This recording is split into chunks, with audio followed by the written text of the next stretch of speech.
සේනාපතිනි මණිපුර වඩිනා ගමනේ යක්ෂණි හට බාර කළේ නරලොව සතහට දුකිනේ දුක් විඳිමින් තම හිමියන් උසිත පුරේ බණ අසනේ බක්මසවන් සියලු රෝග දුරලන් පත්තිනි සඳිනේ අසල් දෙවිදු මණ්ඩ කියන දුක් භෝගිය සැම සතහට නිසංසලේ බුදු වන්නට සැම සතහට කරුණාකට අසං කැලුම් පැතිර එවිට මතු බුදුවන අනුහසයට වෙසක් මහේ වන්නුවදු දුරලන් පත්තිනි බලයට අනන් බලෙන් එක විලසට ගොපලු කරපු බස් මෙලෙසට දොසන් වඩන ගොපලුන්නට එද බල පෑ අනුහසයට අහන් බලෙන් එක් තුනකින් දිවස් බැලූ බල මහිමෙට ඔසුන් මහේ වන්නුවදුරු දුරලන් පත්තිනි බලයට ඉහළ ගඟේ පෙරස් මුදු පාලට දමමින් නෙදිනේ තුමුල ජල දෙකට බෙදී වියපත්තිනි අනුහසිනේ සපල ලෙසට කෙල්ල සමග ගඟ බැස ගිය අනුහසිනේ ඇසල මහේ වන්නුවදුරු දුරලන් පත්තිනි සඳිනේ යකිනි දුවක් ආවයි වෙල්ලිස අම්බල මෙදි කන්නට යකිනිය හට බාර කළේ නරලොව කෙලි පුද ගන්නට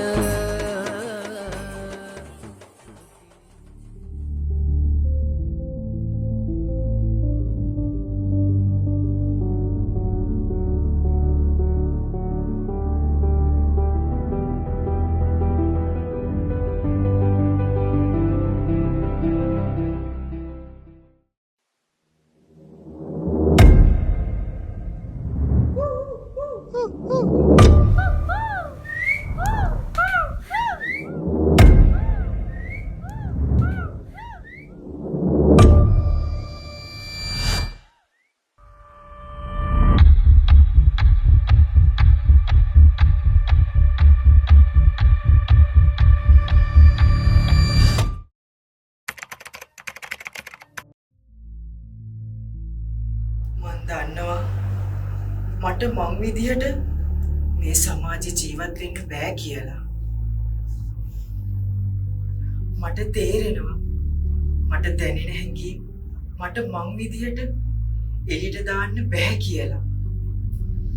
හැමෝම මන් දිහා බලන්නේ හරි අමුතු විදිහට. මට පිස්සුයි. මට ලෙඩා පිළි.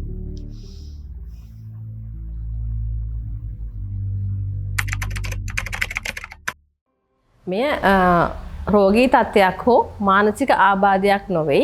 ඒ වගේම මෙය ඇබ්බැහිවීමකුත් නොවේ. ඒ ඇබ්බැහිවීමක් යනුවෙන් අදහස් කරන තරුණියන් අතර බෝ වෙලා යන උදාහරණයක් විදිහට ඩ්‍රග් ඇඩික්ට් වීම තරුණයන් අතර ඇබ්බැහිවීමකට ලක් වෙනවා. මේ එවැනි අවස්ථාවකුත් නොවේ.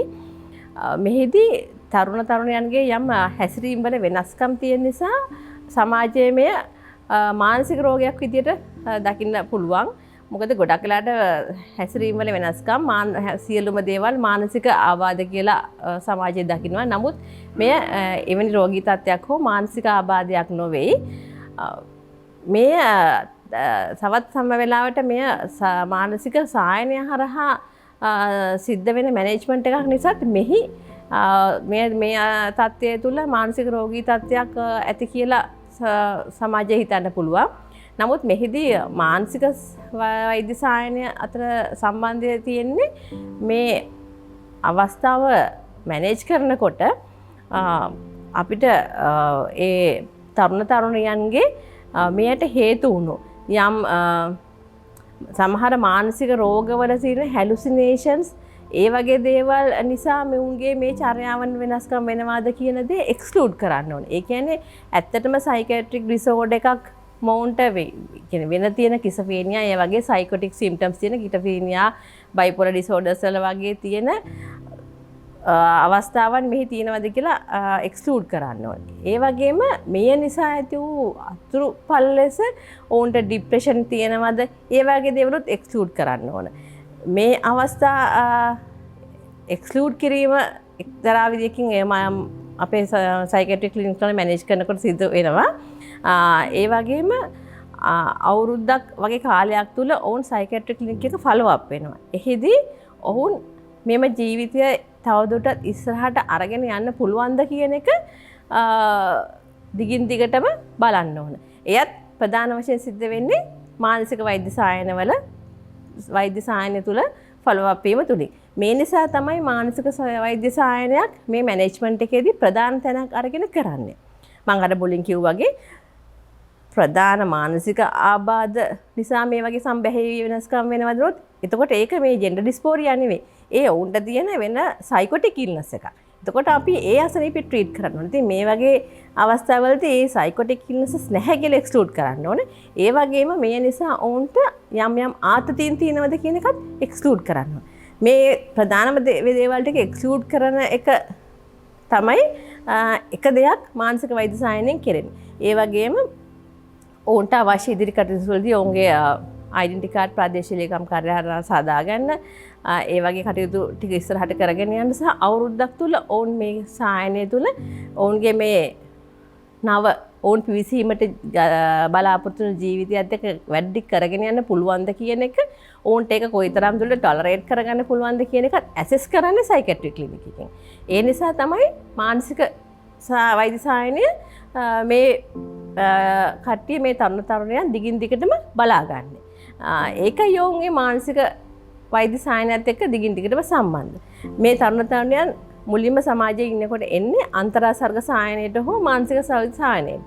ওই දෙකෙන් කුමන හෝ සායනයකට එන්න පුළුවන් එයාලා. එතකොට අන්තරාසර්ග සායනයට ආවොත් එතෙන්දී එයාව රෙජිස්ටර් කරගෙන මානසික වෛද්‍ය සායනයට යොමු කරනවා අවුරුද්ද කාලයක් තුල අර මම මුලින් අදහස් ප්‍රකාශ කර දේවල් සිද්ධ වෙන්න. මානසික වෛද්‍ය සායනයට මුලින්ම ආවොත් එයාලා මේක රෙජිස්ටර් කරගෙන අර මම මුලින් සඳහන් කර දේ ඒ ෆලෝ අප් එක කරන ගමන්ම අන්තරාසර්ග සායනයට අවුරුද්දකට පස්සේ යොමු කරනවා ඊටු හෝමෝන ට්‍රීට්මන්ට්ස් සඳහා. මේකේ ඔක්කොම දේවල් එක්ස්ක්ලූඩ් කරලා මේ ෆලෝ අප් එක හරියට කරගෙන ගිහිල්ලා ඔවුන් ජෙන්ඩර් ඩිස්ෆෝරියා මැනේජ්මන්ට් එකට ඉස්සරහට කරගෙන යන්න කියලා තීරණය කරාට පස්සේ ඊට පස්සේ ඔවුන්ට අදාළ විදියට ගැහණු පිරිමි අදාළ විදියට ඒ ටෙස්ටොස්ටෙරෝන් ඊස්ට්‍රජන් හෝමෝන්ස් දෙන්න ඒක කරගන්න පුළුවන් ඉස්සරහට.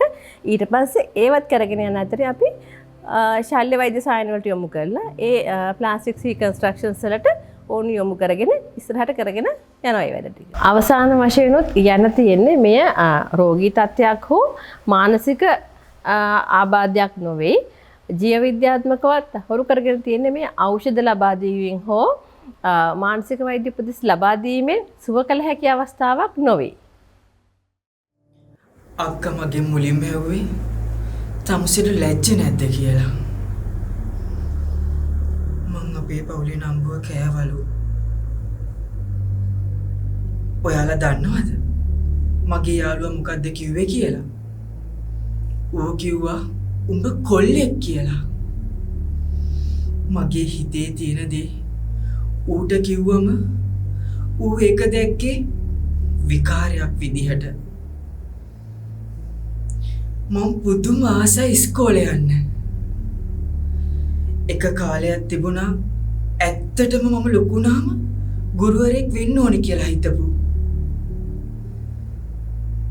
ඒ ගුරුවරු මට සලකපු විදිය එක්ක ගුරුවරයෙක් වෙනවා තියා මගේ ගෙනීමවත් මට සම්පූර්ණ කරගන්න බැරි වුණා.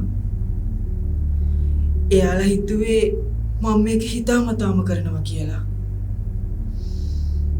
ඉස්කෝලේ අයියලා සමහරක් සර්ලා මාව සෙල්ලම් බඩුවක් ගන්නට පාවිච්චි කරන්න පටන් ගත්තා.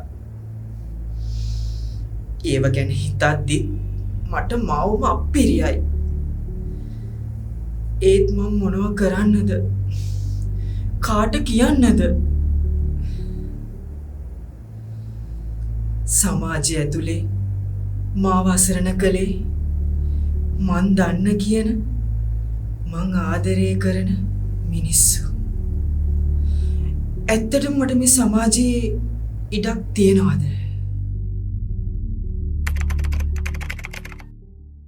ඇත්තටම සමාජයේ ඉඩක් තියෙනවා.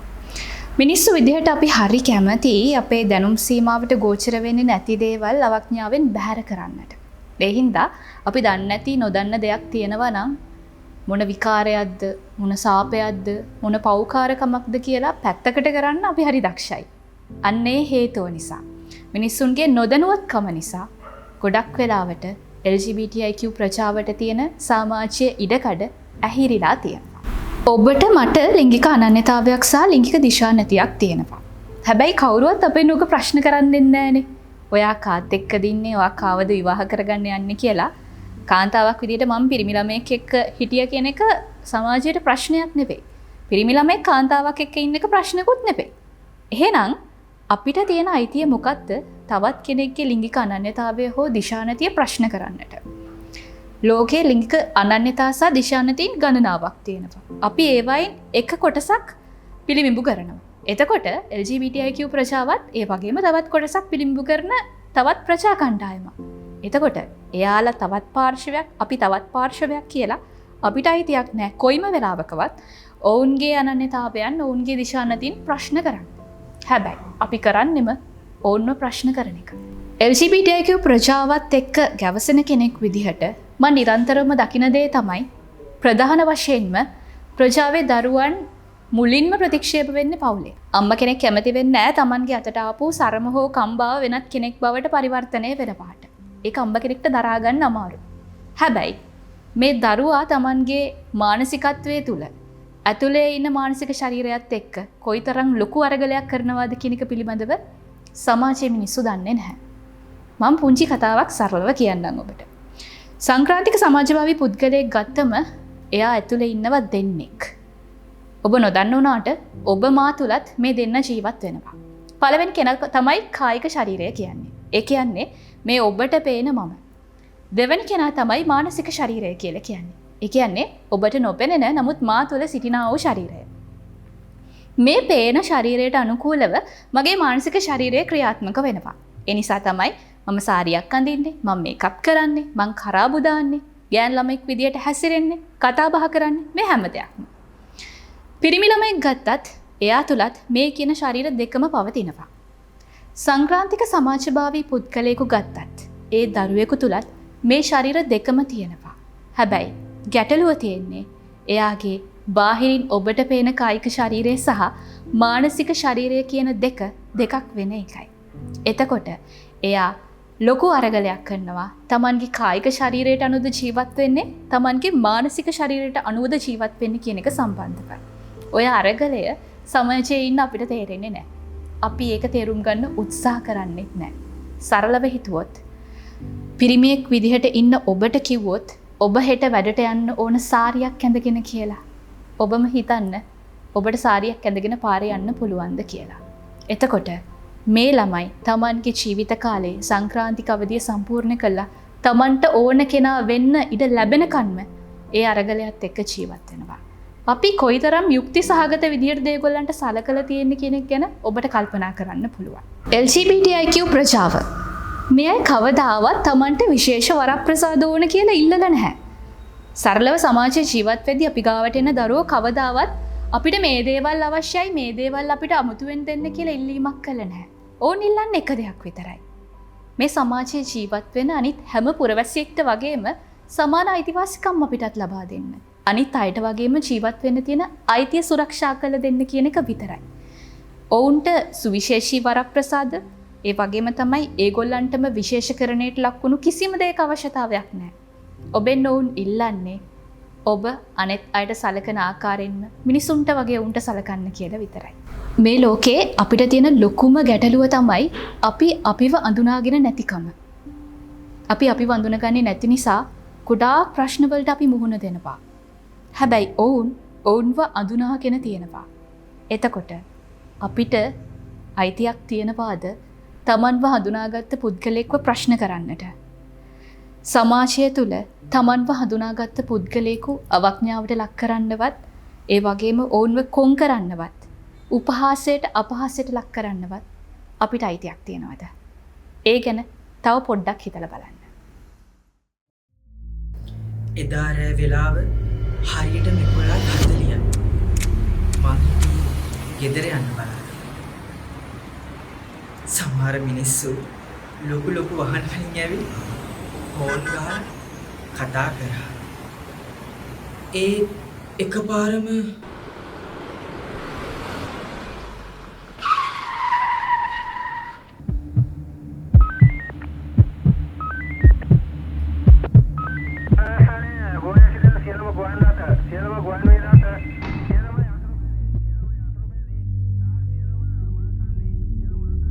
එදාර හැම මාව පොලිසියෙන් අරන් ආවා.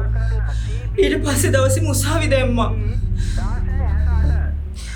ඇත්තට මම දන්නේ නෑ ඇයි මාව උසාවි දැම්මේ කියලාවත්. මම දන්නේ නෑ ඒ මුසාවි දාන්න මං කරපු වැරද්ද මොකක්ද කියලාවත්.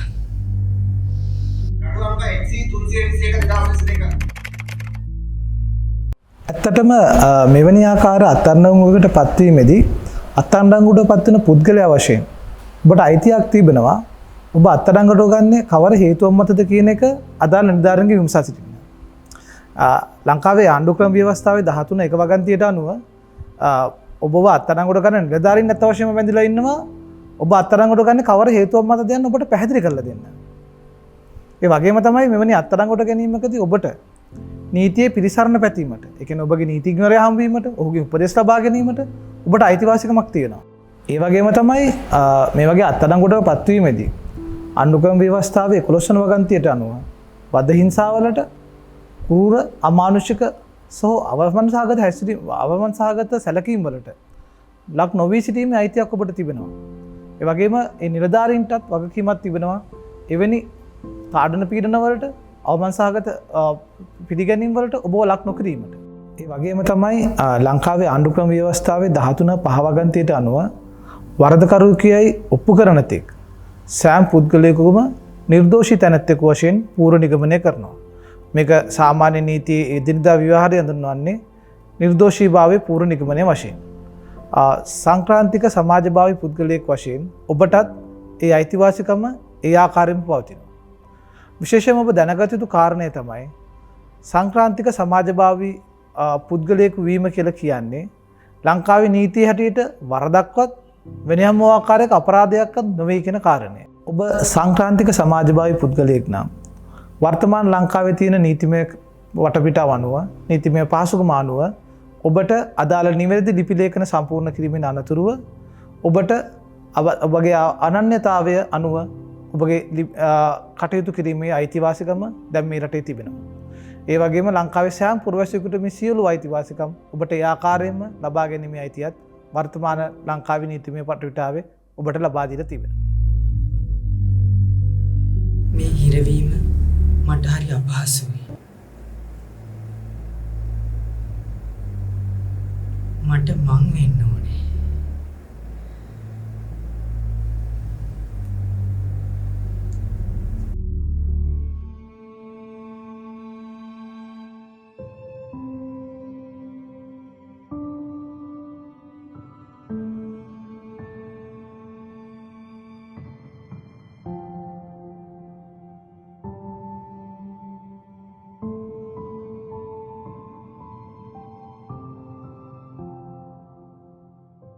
ඔයාට පුළුවන් ද මම පිළිගන්න?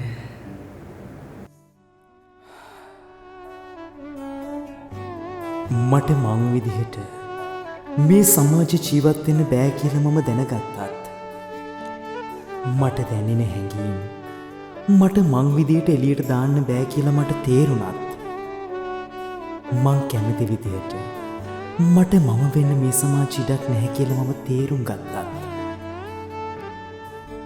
මං ආදරය කරන මිනිස්සුම හැම තැනදීම මාව අසරණ කරද්දී ඒ හැම තැනකදීම මං අසරණ වුණා.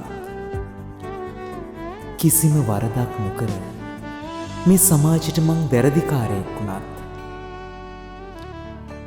මට පුළුවන් කවුරු පිළිගත්තත් නැතත් මට මං වෙලා මාව පිළිගන්න. දේදුණු සේදුණු වර්ණ අතරින් මම මාව හොයාගත්තා. මම මාව විඳිනවා. ඕ දැන් මට මාව දැනෙනවා. මම මාව පිළිගන්නවා. මම මාව විඳිනවා. මේ මගේ ජීවිතය. මේ ජීවිතය ඇති මට. ඉතින් මම මට හරි ආදරේ. මේ ආදරේ මගේ ජීවිතයට දේදුණු සේදුණු වර්ණ අතරින් ජීවිතය හොයාගත්තම. ඉතින් මේ ජීවිතය ඇති මට. මම මාව පිළිගන්නවා. වර්ණ විනිවිද ජීවිත වර්තන